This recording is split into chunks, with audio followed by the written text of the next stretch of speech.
Hello dear friends, आप सभी का वेलकम आपके अपने यूट्यूब चैनल तनु क्लासेस में। दोस्तों इस वीडियो में भी हम लोग ऑब्जेक्टिव और सब्जेक्टिव दोनों प्रकार के प्रश्नों को करने वाले हैं। ये दोस्तों सेट 3 है, यानी कि पार्ट 3 है। इससे पहले भी हम लोगों ने पार्ट 1 पार्ट 2 कर रखा है। अगर आप लोगों ने नहीं देखा जरूर जाके देखिएगा। इस वीडियो में दोस्तों हम लोग वही क्वेश्चन को करेंगे जो तो या तो आपके एग्जाम में पूछा हुआ है या फिर दोस्तों इस बार पूछने का गारंटी है। शुरू में हम लोग ऑब्जेक्टिव क्वेश्चन करेंगे, आप लोग मेरे साथ साथ आंसर को देते हुए चलेंगे। उसके बाद हम लोग शॉर्ट क्वेश्चन यानी कि लघु उत्तरीय प्रश्न को करेंगे, ठीक है। और वीडियो अगर थोड़ा छोटा बनेगा तो फिर हम लोग दोस्तों इसी वीडियो में दीर्घ प्रश्नों को भी करेंगे। इसके लिए आप बिल्कुल टेंशन मत लीजिए, पूरी तैयारी होगी। जो ऑफिशियल मॉडल पेपर जारी होता है आपके इंटर परीक्षा के लिए, उसी को इस वीडियो में करवा रहे हैं। और दोस्तों आपको मालूम होना चाहिए, अगर आप ऑफिशियल मॉडल पेपर कर लेते हैं तो 60 से 70% क्वेश्चन जो है वो यहीं से लड़ता है। इसलिए आपको टोटल 10 सेट करवाया जाएगा। ये सेट थ्री है, उसी तरह सेट 4, 5 सभी को करना बहुत जरूरी है, बहुत ही आवश्यकता है, ठीक है। चलिए पहला क्वेश्चन आपकी स्क्रीन पर है, फटाफट आंसर देते हुए चलिए। जो क्वेश्चन आपसे नहीं बने, जो भी क्वेश्चन आपसे नहीं बने, प्लीज उसको अच्छे से नोट करेंगे और बार बार उसको रिवाइज करेंगे, ठीक है।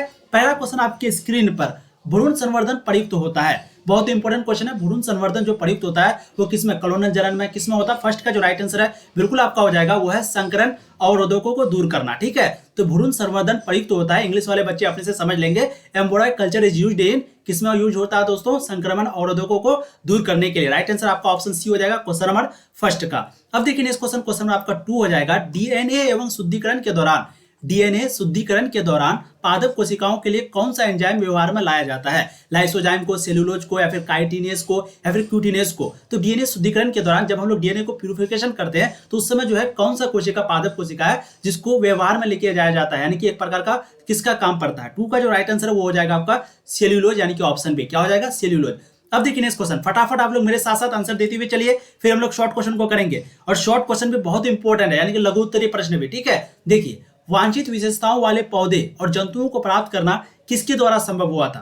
किसके द्वारा, जेनेटिक इंजीनियरिंग के द्वारा, इकेबाना तकनीक के द्वारा, फिर उत्तक संवर्धन के द्वारा, या फिर क्रोमोसोमल, नाम थोड़ा सा यूनिक है, बट आप इसे पढ़े, इंग्लिश में पढ़ सकते हैं आप, क्रोमोसोमल इंजीनियरिंग के द्वारा। तो थर्ड का जो राइट आंसर है बिल्कुल आपका हो जाएगा वो है जेनेटिक इंजीनियरिंग, ऑप्शन ए आपका राइट आंसर होगा, ठीक है। नेक्स्ट क्वेश्चन देखिए, क्वेश्चन नंबर 4, इटाई रोग जो है उत्पन्न होता है आर्सेनिक, नाइट्रेट, या फिर पारद, या फिर कैडमियम। तो इटा डिसीज जो उत्पन्न होता है वो किसके कारण उत्पन्न होता है, सिंपल यही क्वेश्चन पूछ रहा है। और 4 का जो राइट आंसर हो दोस्तों बिल्कुल आपका हो जाएगा वो है कैडमियम, यानी कि ऑप्शन डी। तो इटाई जो रोग उत्पन्न होता है वो कैडमियम के द्वारा होता है। किसके कारण होता है, ड्यू टू कैडमियम। अब देखिए नेक्स्ट क्वेश्चन नंबर 5, कैलस संवर्धन में जड़ का बनना किसके द्वारा प्रेरित होता है। कैलस संवर्धन में जड़ का बनना किसके द्वारा प्रेरित होता है, जिब्रेलिन, साइटोकाइनिन, ऑक्सिन, एथिलीन। 5 का जो राइट आंसर है बिल्कुल आपका हो जाएगा वो है ऑक्सिन, यानी कि ऑप्शन सी। 5 का राइट आंसर क्या हो जाएगा, ऑक्सिन। नेक्स्ट क्वेश्चन देखिए, क्वेश्चन नंबर 6, बैक्टीरिया के क्रोमोसोम में होता है, बैक्टीरिया के क्रोमोसोम में क्या होता है।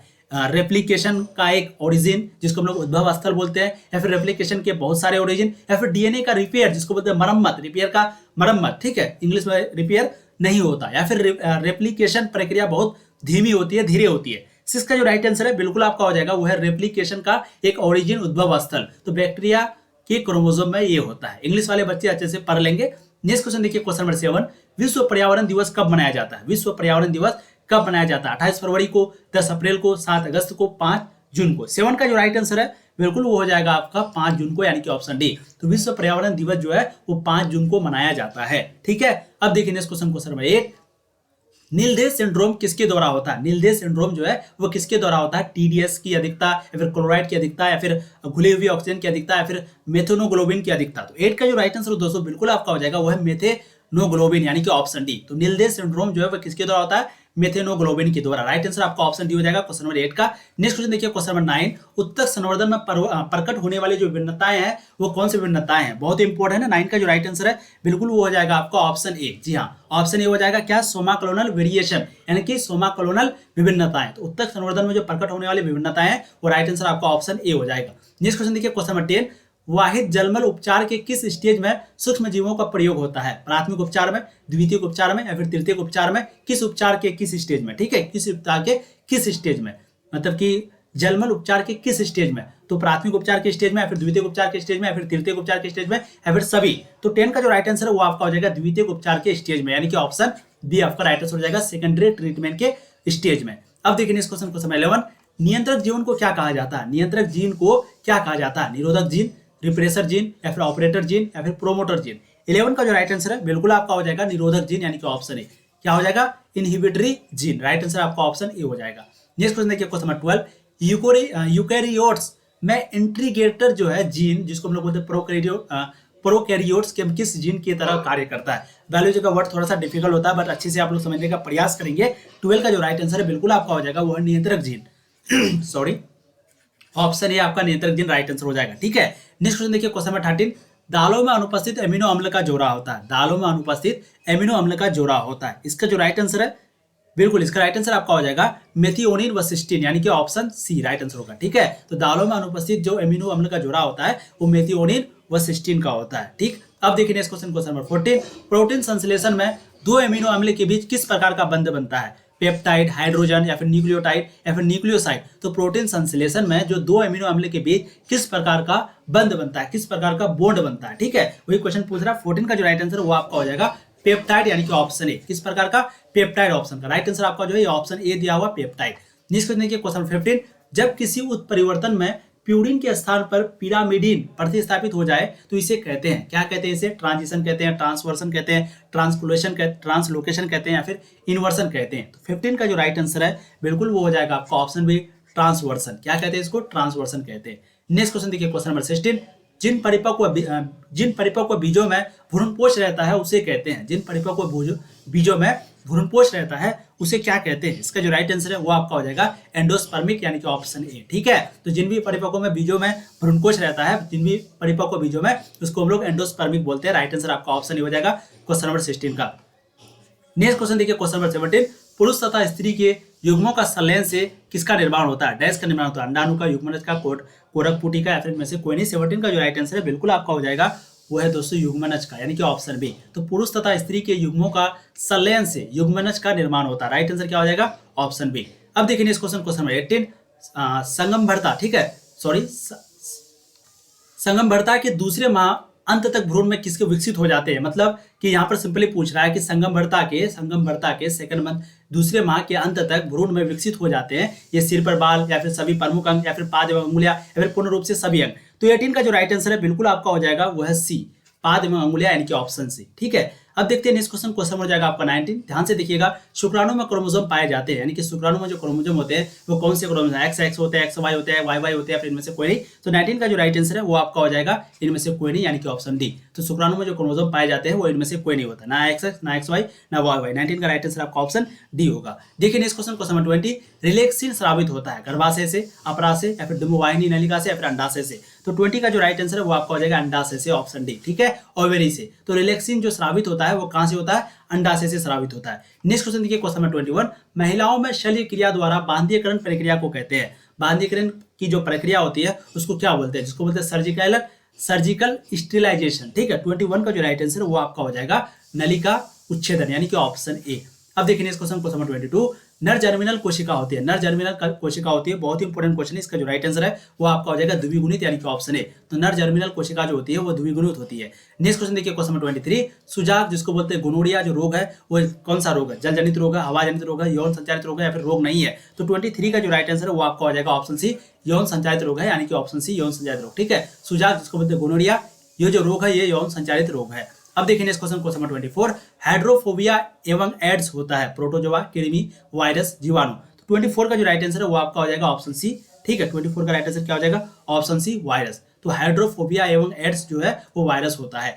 देखिए next question, question number 25। BCG का टीका बच्चों को किस बीमारी के बचाव में किया जाता है? डायरिया की बीमारी में, क्षय की बीमारी में, पोलियो की बीमारी में या फिर हैजा की बीमारी। तो बीसीजी का जो टीका लगता है, वैक्सीन लगता है, वो किस चीज की बीमारी में इलाज किया जाता है? 25 का जो राइट आंसर है वो आपका ऑप्शन बी हो जाएगा, क्षय। ठीक है, अब देखिए नेक्स्ट क्वेश्चन, क्वेश्चन नंबर 26। निम्नलिखित में से कौन सी गाय की नस्ल उच्च दुग्ध उत्पादन की उत्पादक की है? डोरसेट या फिर होलेस्टीन या फिर पासमीना या फिर नेलोर। 26 का जो राइट आंसर है बिल्कुल आपका हो जाएगा वो है होलेस्टीन, यानी कि ऑप्शन बी। देखिए नेक्स्ट क्वेश्चन, क्वेश्चन नंबर 27। निम्न में से कौन सी मछली समुद्र में पाई जाती है? कौन सी मछली जो कि समुद्र में पाई जाती है? लेबियो, कतला, कैलेरियस या फिर बॉम्बे डक। ठीक है, बहुत ही इंपॉर्टेंट क्वेश्चन है। और 27 का जो राइट आंसर होगा दोस्तों बिल्कुल वो हो जाएगा आपका ऑप्शन डी, बॉम्बे डक। ठीक है, अब देखिए नेक्स्ट क्वेश्चन, क्वेश्चन नंबर 28। मधुमक्खी पालन को कहते हैं, मधुमक्खी पालन को हम लोग क्या बोलते हैं? बहुत ही इंपॉर्टेंट इजी क्वेश्चन है, इसको बोलते हैं एपीकल्चर। चलिए, तो हम लोगों ने टोटल 28 ऑब्जेक्टिव क्वेश्चन को किया, सभी ऑब्जेक्टिव क्वेश्चन बहुत महत्वपूर्ण है। अब हम लोग करते हैं शॉर्ट क्वेश्चन में। ये सभी शॉर्ट कौन दोस्तों बहुत ही इंपॉर्टेंट है। सभी शॉर्ट क्वेश्चन जो है लघु उत्तरीय प्रश्न बहुत ही इंपॉर्टेंट है। आप एक एक क्वेश्चन को देख सकते हैं, ये सभी क्वेश्चन कई बार पूछे जा चुके हैं। ठीक है, तो आप लोग क्या करना, जो भी क्वेश्चन आपसे नहीं बने या फिर लगे कि इसको नोट करना चाहिए तो प्लीज वीडियो को रोक करके आप नोट कर सकते हैं। ठीक है, आराम से आंसर देते हुए चलेंगे, आराम से ध्यान से देखते हुए चलेंगे। और अभी तक जो भी बच्चे वीडियो को लाइक नहीं किए तो क्या कर रहे हो यार, वीडियो को लाइक करो, चैनल को पहली बार आया सब्सक्राइब करो और शेयर करना चाहिए अपने दोस्तों को। शेयर कीजिए, ज्यादा से ज्यादा शेयर कीजिए, हम लोग ज्यादा से ज्यादा आप लोगों के लिए कंटेंट तैयार करेंगे। ठीक है, चलिए तो बहुत ही इंपॉर्टेंट क्वेश्चन है। सबसे पहला क्वेश्चन, अपराध से स्रावित हार्मोन कौन कौन से है?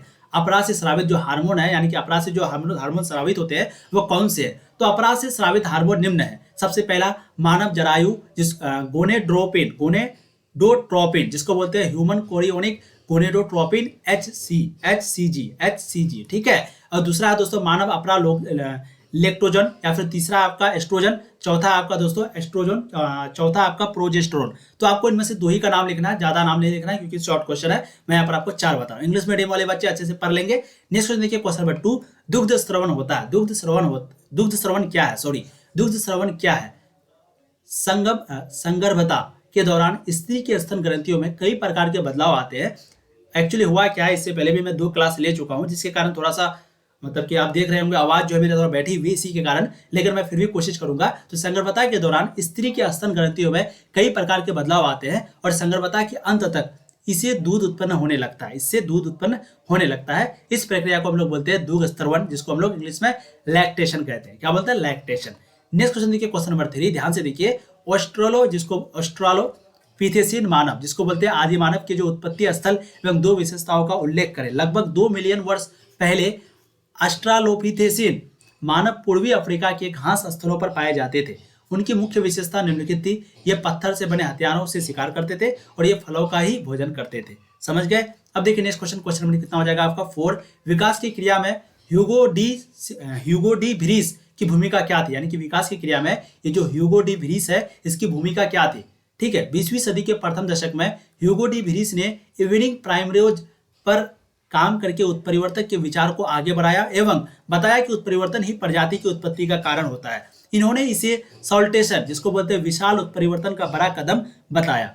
अब नेक्स्ट क्वेश्चन है क्वेश्चन नंबर 5, समजात अंग किसे कहते हैं? उदाहरण के साथ बताइए। समजात अंग, ये क्वेश्चन कई बार पूछे जा चुके हैं। वैसे अंग जो समान उद्भव हो और संरचना के हो, मतलब वैसा अंग जो समान उद्भव और संरचना हो किंतु एक दूसरे के कार्यों से अलग हो। मतलब बॉडी का जो स्ट्रक्चर है वो सेम होना चाहिए लेकिन उसका जो काम है वो अलग होना चाहिए। उसी को हम लोग समजात अंग बोलते हैं, समजात अंग कहलाते हैं। उदाहरण के लिए पक्षी और चमगादड़ के पंख जो है वो मेढक और मानव के मतलब कि एक एग्जाम्पल लिया है, 10 क्लास में भी आप लोग पढ़े होंगे। पक्षी और चमगादड़ का जो पंख है वो सेम है लेकिन वहीं पर अगर उसका कार्य देखेंगे वो अलग अलग है। मेढक और मानव का अगर अग्रपात देखेंगे तो दोनों समजात वाले हैं लेकिन काम बिल्कुल अलग है, क्योंकि उनका उद्भव व संरचना समान है लेकिन इसके बावजूद उसका कार्य जो है वो अलग अलग है, इसलिए उसको समजात अंग बोलेंगे। उदाहरण मैंने आपको बताया, चमगादड़ और पंख, मेढक और मानव।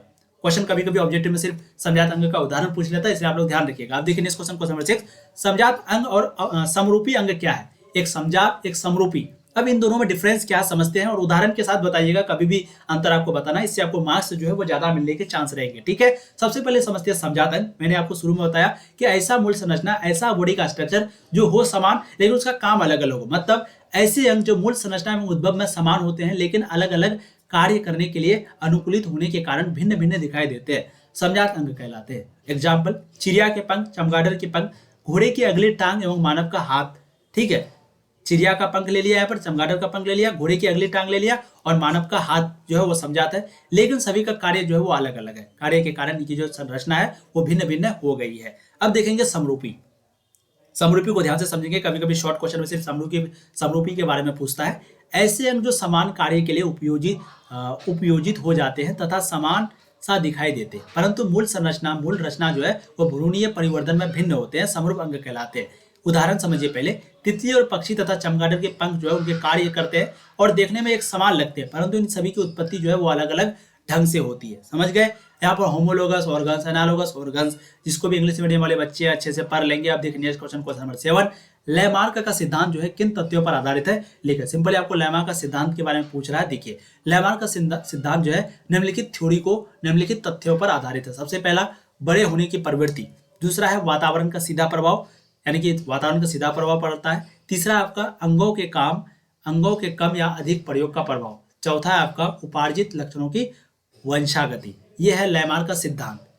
अब देखिए नेक्स्ट क्वेश्चन नंबर 8, बाह्य निषेचन को परिभाषित कीजिए, इसकी हानियां बताइए। सिंपली आपको बाह्य निषेचन आपको पूछ रहा है, बहुत ही इंपॉर्टेंट क्वेश्चन है और इसका हानियां आपको पूछ रहा है। ठीक है, दो भिन्न भिन्न युग्मजों, सबसे पहले आपको बाह्य निषेचन पूछा है, आंसर देखिए, दो अलग अलग युग्मनों जिसमें नर और मादा दोनों आता है, इसका संलयन जब जीव के शरीर के बाहर होता है उसे बाह्य निषेचन कहते हैं। अधिकांश यह जल में संपन्न होता है, जैसे शैवाल, उभयचर आदि। तो बाह्य निषेचन जो अक्सर वो कहाँ पर होता है, संपन्न होता है दोस्तों, वो जल में संपन्न होता है, जल में यानी कि वाटर में।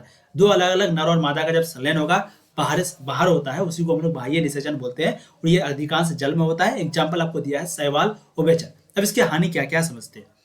बाह्य निषेचन की हानियां, कभी कभी सिर्फ आपको हानि के बारे में भी पूछ देगा। ठीक है, जीवधारियों को अत्यधिक संख्या में नर एवं मादा युग्मकों को शरीर से बाहर मुक्त करना पड़ता है, अर्थात इनमें युग्मक संलयन के अवसर कम होते हैं। बाह्य निषेचन का एक दुर्गुण यह भी है कि परभक्षियों तथा शिकार एवं अन्य आपदाओं द्वारा युग्मक की संख्या में भारी कमी आ जाती है। समझ गए। देखते हैं नेक्स्ट क्वेश्चन नंबर कितना हो जाएगा आपका 9। बीओडी क्या है, बीओडी बीओडी क्या है। देखिए, सूक्ष्म जीवों के द्वारा पानी में घुले या फिर कणिकीय पदार्थों के वायवीय निम्नीकरण के लिए ऑक्सीजन के प्रयुक्त होने की दर को जैव रासायनिक ऑक्सीजन या फिर बीओडी कहते हैं। बीओडी जो है वो कार्बनिक पदार्थों द्वारा जल प्रदूषण का सूचक है, अर्थात बीओडी ऑक्सीजन की उस मात्रा को संदर्भित करता है जो जीवाणु द्वारा 1 लीटर पानी में उपस्थित कार्बनिक पदार्थों की खपत कर उन्हें ऑक्सीकृत कर दे। स्वच्छ जल में यह कम तथा प्रदूषित जल में इसकी मात्रा अधिक होती है। अधिक बीओडी प्रदूषित जल का सूचक होता है। नेक्स्ट क्वेश्चन देखिए, क्वेश्चन नंबर 10, बहुत ही इंपॉर्टेंट है, एक बार चेक कर लेते हैं। वॉइस क्वालिटी, वीडियो क्वालिटी सब बहुत अच्छी आ रही है। चलिए, जैव विविधता के 3 आवश्यक घटकों के नाम बताइए। जैव विविधता के 3 आवश्यक घटकों का नाम आपको पूछ रहा है, आराम से देखिए। जैव विविधता के 3 आवश्यक घटकों के नाम निम्नलिखित है। सबसे पहला आनुवंशिक विविधता, दूसरा दोस्तों आपका जातीय विविधता, तीसरा आपका पारिस्थितिकीय विविधता।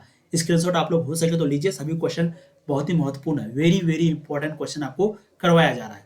अब देखिए नेक्स्ट क्वेश्चन 11, क्रायोप्रिजर्वर, इंग्लिश में पढ़ते हैं। देखिए, क्रायोप्रिजर्वेशन, ठीक है, पर संक्षिप्त टिप्पणी लिखे, यानी कि शॉर्ट नोट्स आपको लिखने के लिए कह रहा है। समझिए, संकटग्रस्त प्रजातियों के युग्मकों को जीवित व जनन क्षम स्थिति में निम्न ताप, जो उसका निम्न ताप है वो कितना, -100 डिग्री सेल्सियस, 196 डिग्री सेल्सियस पर परिरक्षित किए जाने की तकनीक को, ये नोट दोस्तों, ये ऑब्जेक्टिव आपको, ये क्वेश्चन का आंसर इस तरह बनाया जा रहा है। अगर आप लोग खुद भी पढ़ेंगे ना तो आराम से आंसर दे सकते हैं। ठीक है, जो भी वर्ड थोड़ा सा टिपिकल है आप आराम से आंसर को दे सकते हैं। उसका जो उपयोग वगैरह लिखा हुआ है कि संकटापन्न जातियों के युग्मकों को उचित व अनुकूलित परिस्थितियों में लंबे समय तक संरक्षित करने में। ठीक, अब देखिए एक लास्ट क्वेश्चन, नहीं 11th क्वेश्चन था, उसके बाद आपका लॉन्ग क्वेश्चन आता है। हम लोग क्या करते हैं, आज यहीं तक रहने देते हैं। ठीक है, लॉन्ग क्वेश्चन में आपको बहुत ज्यादा लॉन्ग हो जाएगा। एक काम करेंगे, सेट 1 में भी हम लोग जो है छोड़ दिए थे, सेट 1 में भी, सेट 2 में भी और सेट 3 में भी। तो set 3, set 1, set 1, set 2, set 3 में हम लोग जो है लॉन्ग क्वेश्चन को छोड़ दिए थे। ठीक है, तो हम लोग क्या करेंगे, जितने भी लॉन्ग क्वेश्चन है उसको, उसके लिए एक अलग वीडियो बनाएंगे जिसमें आपको सिर्फ लॉन्ग क्वेश्चन को ही कवर करवाएंगे। तो आज हम लोग यहीं तक रहने देते हैं। ये सभी क्वेश्चन बहुत ही इंपॉर्टेंट था, उम्मीद करते हैं आप लोग को समझ में आई होंगी और आप इतने अच्छे से बनाया गया, अगर आप खुद भी पढ़ेंगे तो आप समझ लेंगे, मुझे बताने की जरूरत नहीं पड़ेगी। ठीक है, आप दोबारा पढ़ के रखिए और स्क्रीनशॉट जरूर लेते हुए चलिए। अगर स्क्रीनशॉट लेनी है, फिर से दोबारा स्क्रीनशॉट अगर नहीं लिया तो दोबारा वीडियो को देख करके स्क्रीनशॉट लीजिए। सभी क्वेश्चन बहुत ही इंपॉर्टेंट है, ऑब्जेक्टिव क्वेश्चन भी, सब्जेक्टिव भी। ठीक है, फिर मिलेंगे दोस्तों नए वीडियो में। आप लोग ऐसे ही पढ़ाई करते रहिए और जो भी बच्चा अभी तक वीडियो को लाइक नहीं किया, एक लाइक कर दीजिए प्लीज, और चैनल को सब्सक्राइब कर दीजिए पहली बार आया तो, क्योंकि यहाँ पर आपको पूर्ण तरीके से तैयारी कराई जाती है। और अपने दोस्तों को शेयर जरूर करना है, बस 3 काम करना है। तब तक के लिए जय हिंद, पढ़ाई करते रहिए। और